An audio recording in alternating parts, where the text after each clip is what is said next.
In today's show, Jusuf Nurkic is out for a month as the Blazers make it clear which direction they want to head.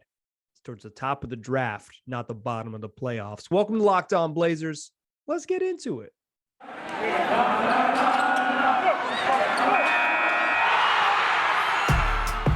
You are Locked On Trailblazers, your daily Portland Trailblazers podcast.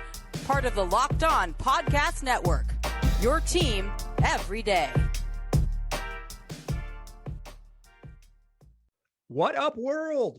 It's your past first point guard and Trailblazers reporter, Mike Richmond. You are listening to another episode of Locked On Blazers, part of the Locked On Podcast Network, available wherever you get podcasts and also on YouTube. Thanks for making Locked On Blazers your first listen every day. It's 5 days a week, free on all platforms, coming at you every single weekday. So make it your first listen, make it part of your daily routine. Today's show, we're talking Jusuf Nurkic's injury. Blazers big man is out for at least a month and likely the remainder of the regular season. I want to talk about the fallout of the Nurk news, the direction that the Blazers are clearly heading with the announcement of this news. No, there's nothing subtle anymore about it. And then look ahead to the final 23 games of the Blazers regular season. They're still going to play them, even if they're going to play them even more shorthanded than they were when we recorded yesterday's show, quite frankly. Let's start with the big news. Here's what you need to know. Jusuf Nurkic has plantar fasciitis in his left foot and will be reevaluated in 4 weeks. So he's out at least a month. And depending on what level of cynic you are, the way the Blazers announced this injury kind of, you may take it in a little bit of a different way. They said in the press release that he has played through the symptoms of this plantar fascia in his left foot. It's like a heel injury. It's pretty common across sports, but plantar fasciitis. He's played through the symptoms of this since September. So basically, he's been dealing with this foot injury since September. Here's the thing, though.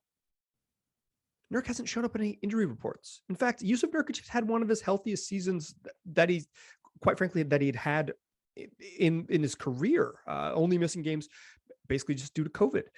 He missed 3 games this season. He had been very healthy, and this hadn't showed up on the injury report. So the cynic here is like, the cynical read is either that he's really been playing. The reason that they mentioned that he's been dealing with this since September is because Nurk's really been playing through it, and it flared up when the Blazers finally got a week off at the All-Star break, and that's when it came back and really started to bother him. Or that the Blazers won 4 games in a row and they find themselves in 10th place, 2 clear of the 11th of the teams tied for 11th in San Antonio and New Orleans. And Portland has a vested interest in not making the playoffs. So you say that Jusuf Nurkic has been dealing with this for months and months and months, 5 or 6 months. He's been dealing with this injury, and they've got to shut him down because it finally caught up with him. And the reason that they're doing that is because that's cover, and it's cover because they want to lose. And that's my read, quite frankly. I don't doubt that Jusuf Nurkic is injured. Like, I don't doubt that he's having this foot problem. What I doubt is that he couldn't play through it, because he has been playing through it, and he's been freaking excellent. He's been great. He's played the best basketball of his entire career in 2022. Certainly some of the best basketball of his career in 2022. He's been awesome. If this is what he looks like with an injured foot, I don't know. Like, maybe it's working for him. So I don't think the Blazers are making up this injury whole cloth. I think the severity of it is specifically tied to their situation. They have a vested interest in Jusuf Nurkic not playing. If you want to get rosy and think like, hey, this is a heel injury. It happens. Plantar fasciitis catches up with a lot of people. It's the type of thing that you can just take a wrong step and then your heel flares up and the whole bottom of your foot's on fire. And it could happen at any point. Maybe he did something over All-Star break where it caught up with him, taking jumpers and just landed wrong or something like that. Well, if Jusuf Nurkic is out for a month, I'm recording this on February 23rd. This is Thursday, February 24th show. So if Nurk is out for a month and he returns on March 24th, there'd be 10 games remaining in the regular season, and he would miss 13 games in that month, or in that 4 weeks. I cannot imagine a scenario where the Portland Trailblazers after missing Nurk for these 13 games. They're already well below 500. They're on the cusp of making the play-in tournament if they finish in 10th. I cannot imagine a situation where they bring Nurk back if being this cautious with something he's dealt with since September and saying now he needs a month off to bring him back for the final couple weeks of regular season. I cannot imagine a scenario where that happens. His season is done. And it's a bummer because Nurk was so good. You know, he's shooting a career best from the floor, averaging 15 points, 11 boards, and 2.8 assists per game. But since January 1st, Nurk's been balling. I'm telling you, 17.4 points, 12.5 rebounds, and 3.4 assists. When the season flipped and the Blazers no longer had Damian Lillard, and they kind of turned it over to Nurk as clearly their second best player, or even the second best offensive option behind Anthony Simons. And, you know, Norman Powell was there for a little bit and CJ McCollum was there for part of it, but Nurk was a big feature of this, particularly while CJ was missing time. He delivered. He didn't quite keep up his efficiency levels early in the season when his role got increased, but 17 and 12 with more than 3 assists is really, really, really impressive numbers. He's been great. And part of me thinks that this is the right move, because it probably is the right move. The Blazers are better off missing the playoffs, getting a high pick to either trade or draft a franchise altering player in one of the top 5 picks. They're a little bit too good with Nurk in the lineup. They might end up making the playoffs. They might and just sort of squander the whole plan. It makes more sense for them to do a 1-year reset, try to get 2 lottery picks, their own and the one that they're owed by the Pelicans should the Pelicans miss the playoffs, and try to either use those players to rejuvenate the franchise or to trade for a star. That's the right move. I think strategically it is the right move. I think objectively that's the way they should go. I think it's correct. So I think shutting Nurk down is correct, assuming the cynics read that he's healthy enough to play.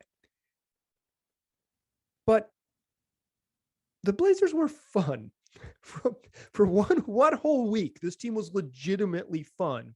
From February 9th to February 16th, they ripped off 4 wins with Josh Hart and Justice Winslow and Anthony Simons looking like a star and Jusuf Nurkic anchoring this team on both ends. They were fun, and I'll miss that fun. Like, they've been enjoyable. They weren't enjoyable early in the year. They were enjoyable, and Nurk was a big part of that enjoyment. And I'll miss that. I really will. So that's that, I guess. They're headed in that direction. And in case there was any doubt, in case Jusuf Nurkic's injury, you read it as, you're not as cynical as I am, and you read it as, hey, this is an injury. It's a real thing. He's going to come back in a month and they'll get it rolling again. Damian Lillard removed all that doubt. He was on Draymond Green's podcast on Wednesday. That came out on Wednesday. And Dame made it clear. He's done too. So, that little T tanking we've been talking about, it's got a big old capital letter. Let's talk about how big that capital letter is in the second segment. But before we do that, let's talk about betonline.net, the fastest and easiest way to bet on all your sports action.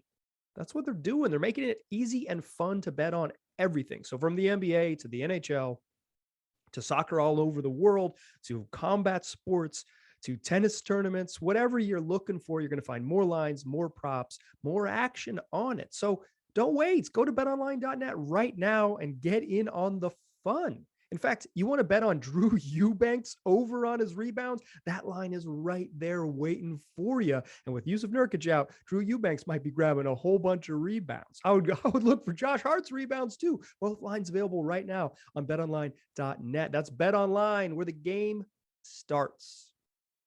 All right. So Jusuf Nurkic out for at least a month, could conceivably return. I do not think so. I am hard pressed to find the logic.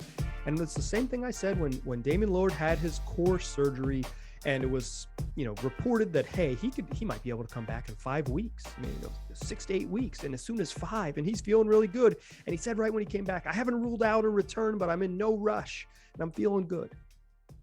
Well, Damian Lillard, coupled with Jusuf Nurkic injury, I think it's clear the Blazers are tanking. And quite frankly, Shout out to Woo to Ruler, a listener, Woo to Ruler, who's been telling me nonstop that the Blazers are not tanking and I'm a big dumb dummy. You were looking right. They kept winning games, Woo. They really did.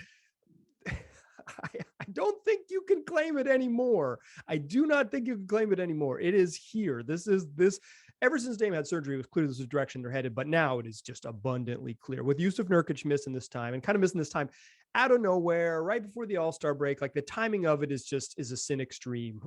And perhaps I'm too cynical, but Dame spoke on Draymond Green's podcast, and I strong recommend it. The Draymond Green Show, available on YouTube. I'll link it in the description of this episode.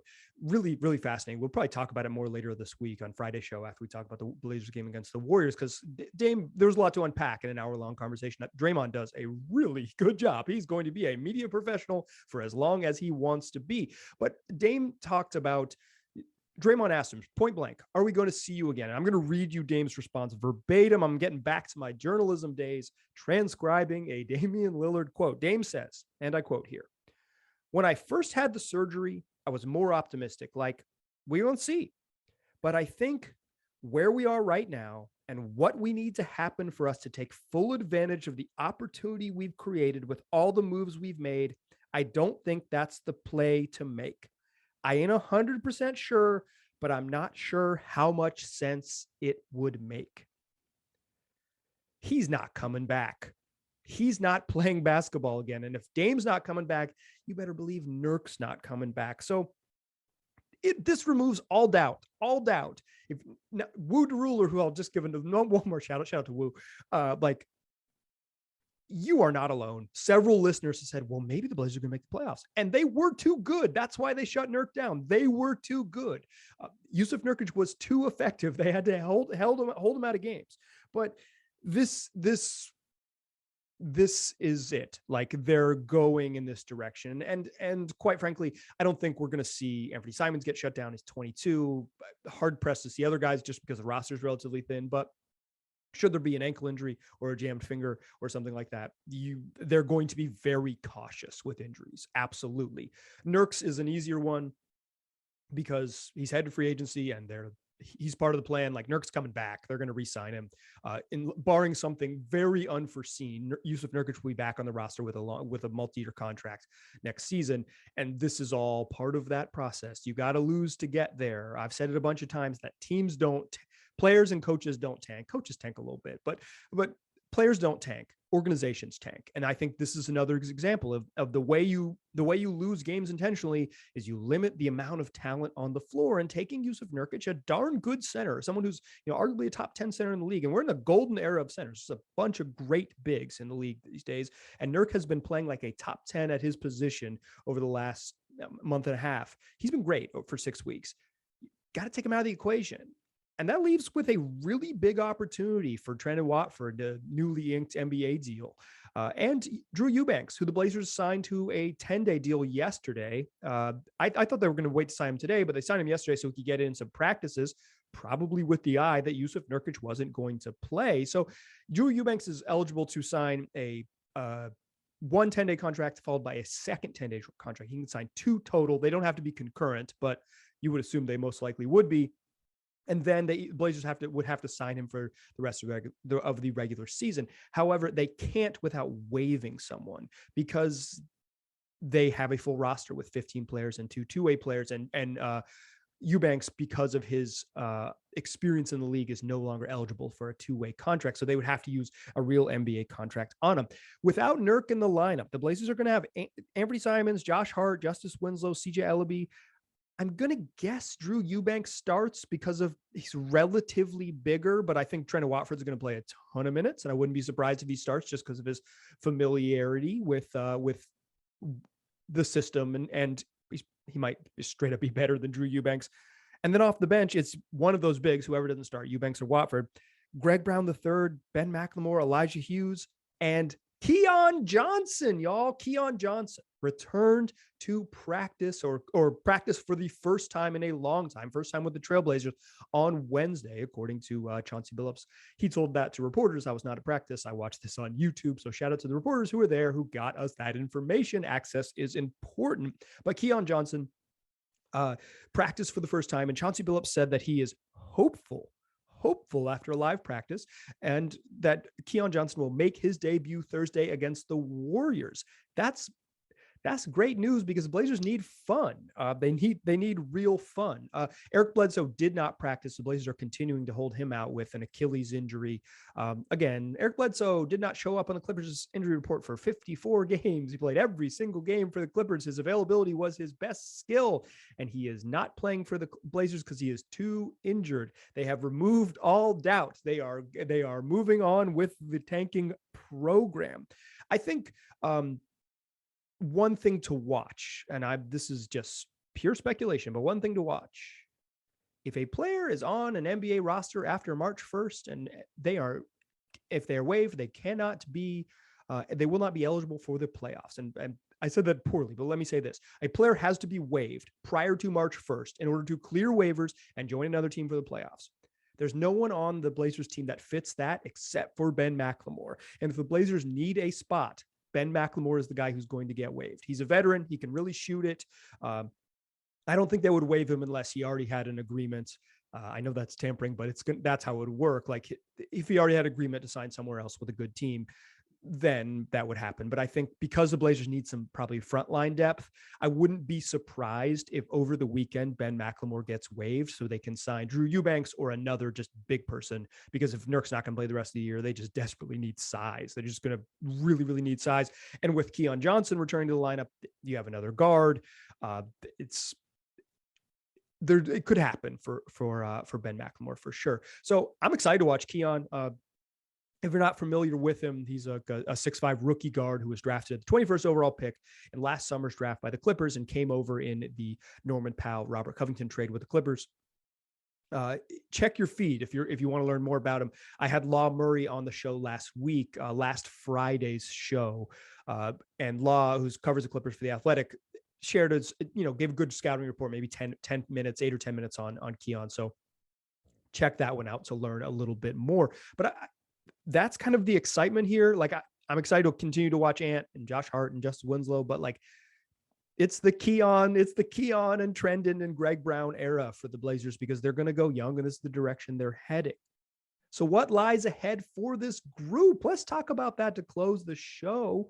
What's next for the Blazers, what their schedule looks like, and kind of what is a good way to watch a team that is parts of what the future might look like. That's what we'll do to close the show. Before we do that, I want to tell you about rockauto.com, the place where you can save time and money shopping for auto parts. All of your auto part needs are going to be met on rockauto.com. You're going to save time. You're going to save money, like real money, 30, 50, even 100% more than going to a chain auto parts store or going to the dealership. It's a company that's been serving do-it-yourselfers for over 20 years. They specialize in helping you, but they have the reliably low prices for everybody. Whereas if you go to a chain auto parts store, they might have a special section for mechanics. You know what rockauto.com has? They have an easy-to-use website with great deals for everybody. So why don't you go over there right now, rockauto.com, see all the parts available for your car or truck. And while you're there, write Locked On in their How Did You Hear About Us box. That way they know we sent you. Amazing selection, reliably low prices, all the parts your car will ever need. rockauto.com. Still a pass first point guard. Still Mike Richmond. You are still listening to Locked On Blazers. What's next for this team? What indeed is next? They got 23 games remaining, 9 of them at home, starting Thursday against the Golden State Warriors on national TV, 14 on the road. But it isn't like that hard. It is very road heavy. They have one of the road heaviest schedules remaining in the league. But they also play the lowest cumulative opponent win percentage of any team in the league. This is courtesy of great research from John Schumann of NBA.com. John does such a good job with these schedule breakdowns. They're really incredible. And according to John's numbers, the Blazers' cumulative opponent win percentage for the remainder of the year is .458. That's a whole bunch of losers. That's winning 46% of your games. It's part of the reason, and I won't whisper this, but I was tempted to. It's part of the reason they shut Nurk down. They looked ahead to the schedule and said, damn, there are too many wins. Damn it. It's part of the reason they're not bringing Eric Bledsoe back. 1, they want developmental minutes for just guys who are going to be part of the plan moving forward. And 2, quite frankly, he might be too helpful. They'd rather play Brandon Williams, a guy they just signed on a 10-day deal, who Chauncey Billups said fans will love today at practice, which makes me think he gonna play. Bledsoe, more helpful than that. The Blazers don't want to win. And with an easy schedule, wins might be just unfortunately show up. In fact, like I said, that week in February 9th to February 16th, the most fun 7 days of the Blazers season, probably showed the front office how talented this team was and said, well, we did an okay job. This group fits well together. How do we fix this? How do we do less of this? And I'm not saying they like hatched this plan. I'm sure there was some reality with the medical staff that said, Nurk's been dealing with his foot thing. Bingo. That's let's see if Nurk is cool with missing some time and being part of the plan. The same way Damian Lillard is not going to come back because he understands the opportunity they've created for themselves with the moves they've made. That is some CEO speak for I am pro tanking and down with the plan. Dame's here to stay. He knows the plan. Nurk's probably part of that, almost certainly part of that plan too. And he's out for a little bit. And the Blazers have an easy schedule coming up. They only have 9 remaining games against teams with a better than 500 record. And 6 of those are right out of the break. Like 6 of those 9 remaining are of 6 of their first 9, coming out of the break are against teams with winning records. Like they're going to rip off some challenging games and then things get easy. Like they have 2 weeks where it's somewhat challenging and then things get easy. A lot of those easy games are on the road. Road games are no guarantee, but like with the way the Blazers were playing, you put a relatively competitive team and a 5-man starting group, or at least 4 legitimate Hart, Winslow, Nurk, and Ant who really fit well together. You put those guys in the road against teams like San Antonio, who they play 3 times, and the Pels, and OKC, like those, and Houston. Those might be wins. They might just win. So they had to go this direction. So what do, right? Like the bummer of the Jusuf Nurkic stuff, while I think it sounds like overall health of the organization strategy, it stinks because they were fun and they're going to be less fun with Nurk in the lineup. I'm a big Trent Watford guy. I'm going to enjoy watching Trent Watford. Not that I watched much of Drew Eubanks in college, but I just missed him by maybe a season when he was playing at Reynolds High School in Troutdale. But like I think he was pretty good on the Spurs. Like I think as a backup center, he's solid. He's a pretty good athlete. Like I said, sets good screens. He's like, I will enjoy watching those 2 gentlemen. Nurk's a way better basketball player. He's been really fun to watch. So some of it is like, how do you watch this? And not like, what do you watch? You're going to watch Anthony Simons run a bunch of pick and rolls and continue to look like a budding superstar. You're going to watch Josh Hart play really hard, push hard in transition. You're going to watch Justice Winslow take funky jump shots, but play hard as heck and be a terror with his strength on defense. And if he ever gets ahead of steam downhill, be a monster. You're going to see those things. Those are the best players you're going to see. See Greg Brown make some incredible athletic plays, and you're going to see him have some growing pains, and hopefully you see CJ Ellaby continue to grow. But for me, if you're looking for like good process, how does this process lead to results down the line? Like I said, like I don't think tanking makes you a loser in the future, because if you build, I've said this in a previous episode, like I don't think losing now, if you play with good habits, will poison the well. Like I do not buy into that at all. I think if you develop good habits and then you inject better talent and continue those good habits, it won't matter that you lost all these games. The point is that you got to develop habits. So what do you want to see? Like what is it that you want to watch? And I think this is important, is like, one, there was a time earlier in the season where the Blazers didn't play hard. They would get punked early in games and they'd quit. Saw them quit. That was mostly with veterans who probably didn't want to be here and all those things. That has really changed with this new group. So I'm not worried about that. But that's step one. See them play with the requisite level of energy and the requisite sort of execution level.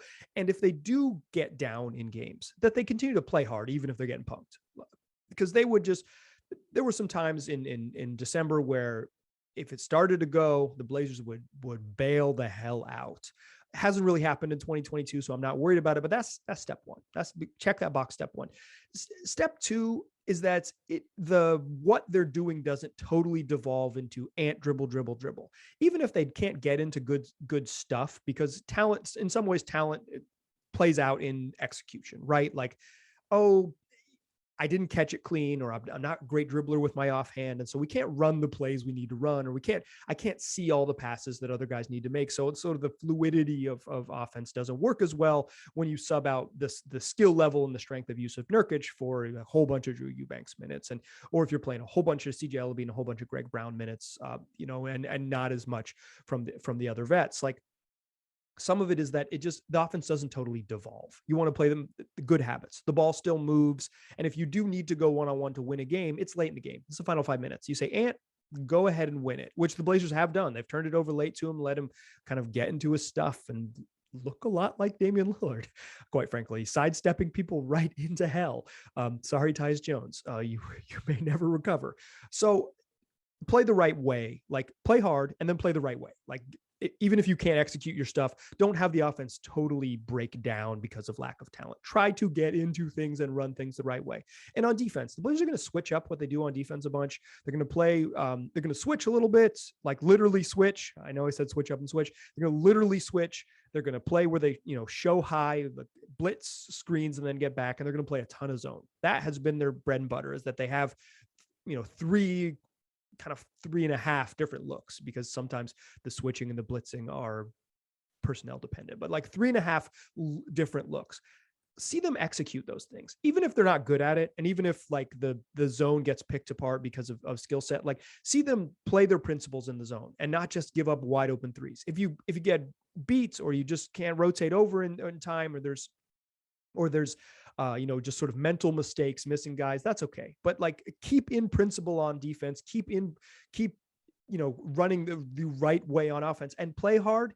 Who cares? You need them to lose anyways if you're really rooting for the tank, but you want to see them, you don't want to see this thing just like go off the rails, because it definitely can. It definitely can. And the sort of challenge for Chauncey Billups, and boy, has he had an interesting first season as an NBA head coach, is you don't need to win. Like the results don't matter, but you need to get these guys developing good and smart habits, playing something that looks like good basketball. If the results don't come, like possession to possession and game to game, cool, great, keep it moving. But the process needs to be good. And while you'd like to see like Justice and Josh Hart and Anthony do all these things, like they're not going to be playing super similar roles to what the team will look like next year. So while I just want them to you want them to play well and do all those things, like I'm not super concerned about them. Like, okay, Josh Hart, become a really good backup point guard. He's probably not going to do that next year. He's probably not going to have, he'll have ball handling and passing duties if he's on the roster, but he's not going to be like just straight up team's backup point guard. So I think it's more about process than any specific player going places. You want Anthony Simons here's what you want, really, if you're really rooting for it. You want Anthony Simons to be so damn good that his name is on every MVP, MIP ballot, maybe MVP too, but MIP ballot. You want him to be a legitimate, like the third most improved player and some people's most improved player. Like, you want Anthony Simons to race up the list, smash past Miles Bridges and DeJounte Murray and Desmond Bane and Jaren Jackson Jr. and be right up there with Ja. Like that's a successful end of the season. Doesn't need to win. That's not what this is about. He just needs to continue his ascent, and the rest of the team needs to play well. Good habits, excellent Ant, and everybody else stays healthy. That's a good rest of the season. If they go, 9-14, great. If they go 6-17, even better, baby, because losses are important now. They've removed all doubt. The tanking is here. Thanks for listening to today's show. They're going to play basketball again soon. I cannot believe we made it this far without basketball games. One whole week. It felt like a long time in my house, but we still churned out a whole bunch of fun episodes. If you haven't listened to yesterday's show, we did a roundtable with a bunch of Locked On hosts, Locked On Pelicans, Locked On Spurs, Locked On Kings, like teams that are in the sort of Blazers same range. I recommend you listen to that one if you haven't already. And I recommend you come back tomorrow. We're going to talk about the Blazers game against the Golden State Warriors. We're going to see Keon Johnson's debut. We're going to see Drew Eubanks' debut. We're going to maybe see Brandon Williams' debut. And y'all, I'll have you covered right here. So make sure you come back and tell your friends to do the same. And then make the show your first listen every day, because 5 days a week, free on all platforms. Sounds like a deal. Appreciate you listening. Talk to you soon.